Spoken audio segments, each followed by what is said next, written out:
Hi, I'm Brian Brubach, and I'll be presenting joint work with Audrey Ballarin and Heeba Nazeer that analyzes proposed realizations of liquid democracy through a fairness, accountability, and transparency lens. First off, what is liquid democracy? It's a democratic system that attempts to strike a balance between direct democracy and representative democracy by allowing people to either vote directly or delegate their vote to someone else. However, what separates this from standard proxy voting is that delegation is transitive. If you delegate your vote to me, then I can delegate both of our votes to someone else. That person could then also choose to either delegate again or cast those votes directly, and so on. So if you look at the graph here, let each circle vertex be an agent who starts with one vote. Let a directed edge between circles indicate that a person is willing to delegate their vote to someone else, and let a directed edge to one of those rectangle outcomes indicate casting a direct vote for that outcome. We'll use blue numbers on the edges to denote the number of votes being transferred. So we can see here that G and H delegate to D, then D and E delegate to A, and A ultimately casts 5 votes for yes. This is actually an old idea proposed over 100 years ago by Charles Dodgson, who you may know better from Dodgson's Method of Elections or Alice in Wonderland. And here's a picture of him maybe pondering the wonders of delegation. More recently, we now have real-world digital implementations of liquid democracy. The two most well-known are probably Liquid Feedback and Google Votes. Liquid Feedback is an open source software which has been used by political parties such as the German Pirate Party and the 5-Star Movement, currently led by a former Prime Minister of Italy. Google Votes was implemented internally at Google for about 3 years and let thousands of employees vote on a range of issues such as food offerings or logo designs. Both systems let you create delegation preferences for multiple issues at once, but we use examples with single binary decisions in our work just for simplicity. In parallel with these implementations, we've seen renewed interest from academia trying to better understand and evaluate this system. On the political philosophy side, the seminal work of Bloom and Zuber listed 4 key components of liquid democracy. Direct democracy, everyone can vote directly if they want. Flexible delegation, which we won't engage with here for simplicity, but it says you can delegate for multiple issues. Meta-delegation, this is the transitive delegation that separates liquid democracy from proxy voting. And instant recall, which just means you can change your delegations at virtually any time. They also discuss 2 competing accounts of democratic systems. The epistemic account values making objectively better decisions, while the equality-based account values representing subjective individual interests equally. And they argue that liquid democracy outperforms representative democracy in both accounts. This eventually attracted interest from the computer science community, which has now proposed a number of ways to implement these key components while optimizing for one or both accounts. And our work here provides some new ways to compare these proposals. So I need to define a few more terms before going on with the talk that will mostly be about defining even more terms. I'll use agent to refer to any participant and voter for an agent who casts a direct vote. The preference graph is a directed graph which captures agents' preferences for delegating or direct votes.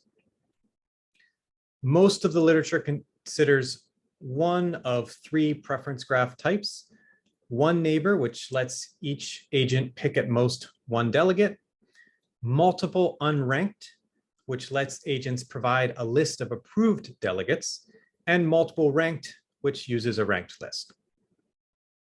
Given a preference graph, we have a tally algorithm which assigns votes and outputs a delegation graph describing where all the votes have been assigned.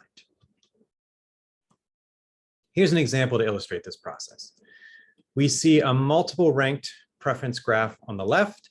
The yellowish hashtag numbers denote ranks of outgoing edges. So D prefers G, followed by E, and finally A.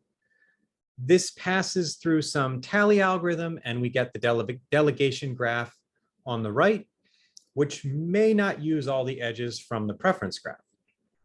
And now we have these blue numbers to denote how many votes travel across an edge. Much of the CS study has focused on how the choice of preference expression and tally algorithm can improve outcomes in some way. And many of these proposed mechanisms exert more centralized control and encourage agents to defer more decisions to the algorithm with an eye towards the epistemic account. On the other hand, existing real-world implementations like liquid feedback tend to have a more decentralized and equality-based focus.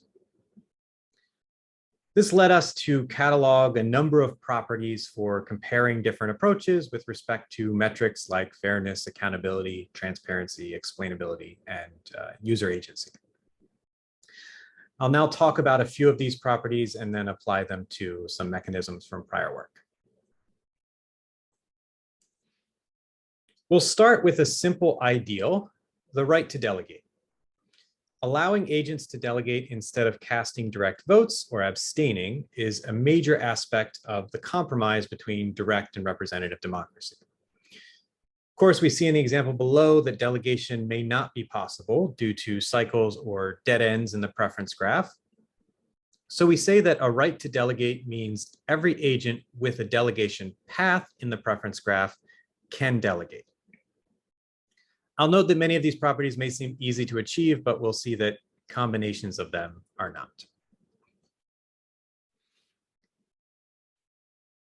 Our next properties address the phenomenon of supervoters. These are voters with huge numbers of votes delegated to them.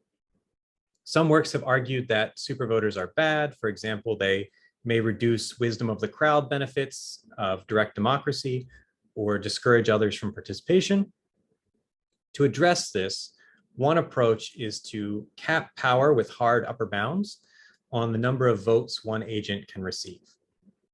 It's easy to see that this is incompatible with right to delegate when too many delegation paths pass through the same agent.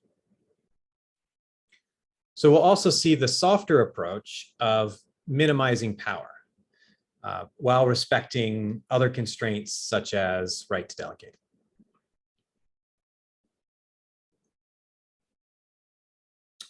Touching on another fundamental component of liquid democracy, we note that clear explainability of what happened in a previous vote is necessary for agents to be able to identify and revoke unsatisfactory delegations, which is the primary accountability feature of liquid democracy.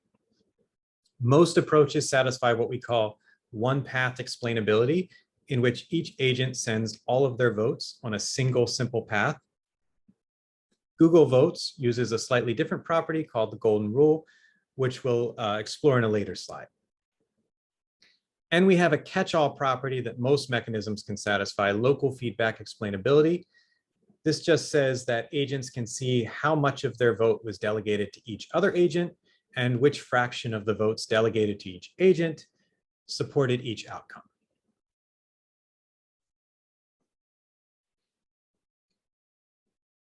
One place where we see many properties interact is in avoiding what we call arbitrary decisions. Arbitrary decisions occur when the rules allow one preference graph to map to multiple delegation graphs with different outcomes. And the mechanism essentially chooses an outcome or distribution over outcomes arbitrarily. This kind of arbitrary decision can open the door for bias and discrimination, even if unintentional.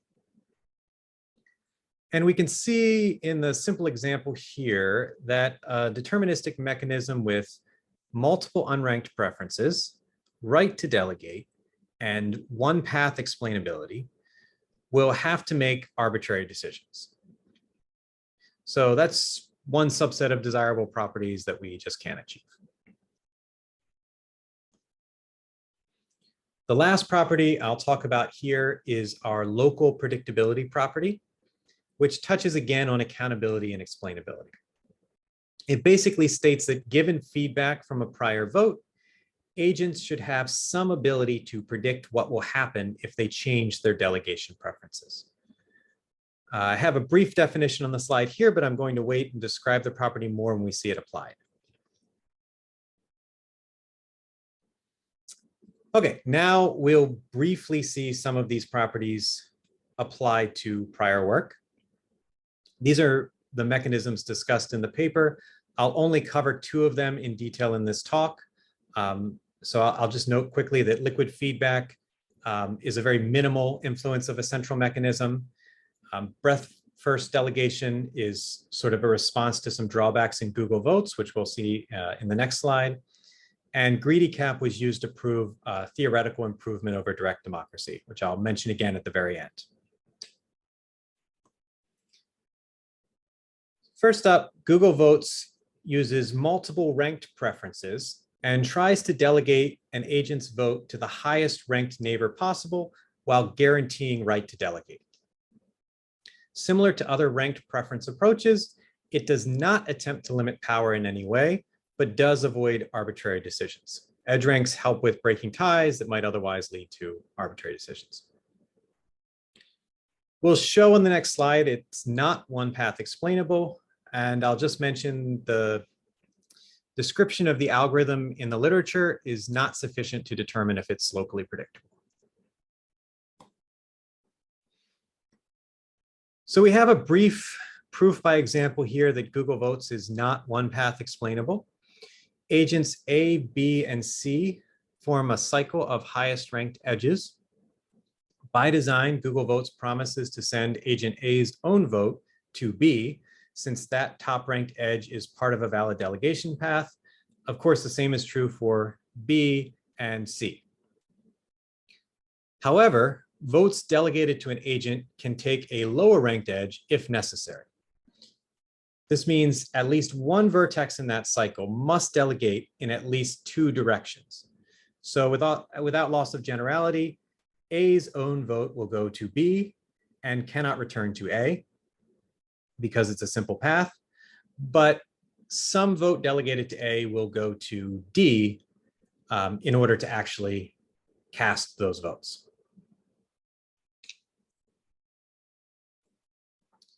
The second approach I want to discuss, we're calling fluid mechanics after the title of the paper proposing it.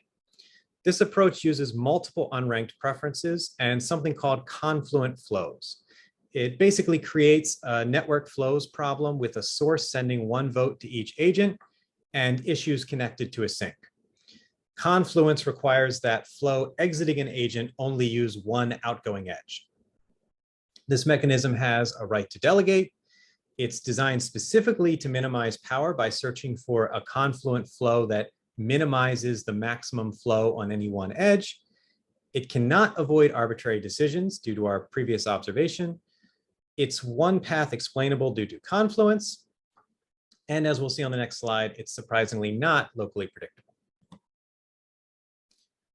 So I'll give a quick example of how this mechanism can be difficult to predict. Of course, the paper formalizes this a bit more, but hopefully you'll get the idea.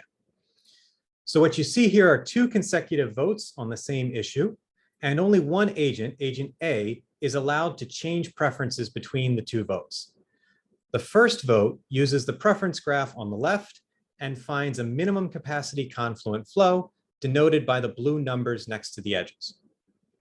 In this first vote, agent A only approves of delegating to agent B, and B casts a direct vote for yes. However, no wins the first vote 4-3. In the second vote, A decides that no turned out to be a good outcome. So A revokes delegation from B, whose votes went to yes in the first round, and instead chooses agent C, whose votes went to no in the first round.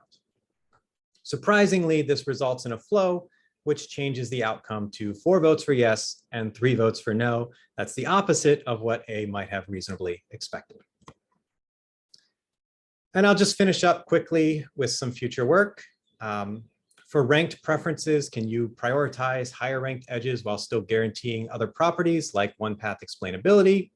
Can you minimize power while having local predictability and avoiding arbitrary decisions? And so on. I think I have to wrap up now. Thank you very much.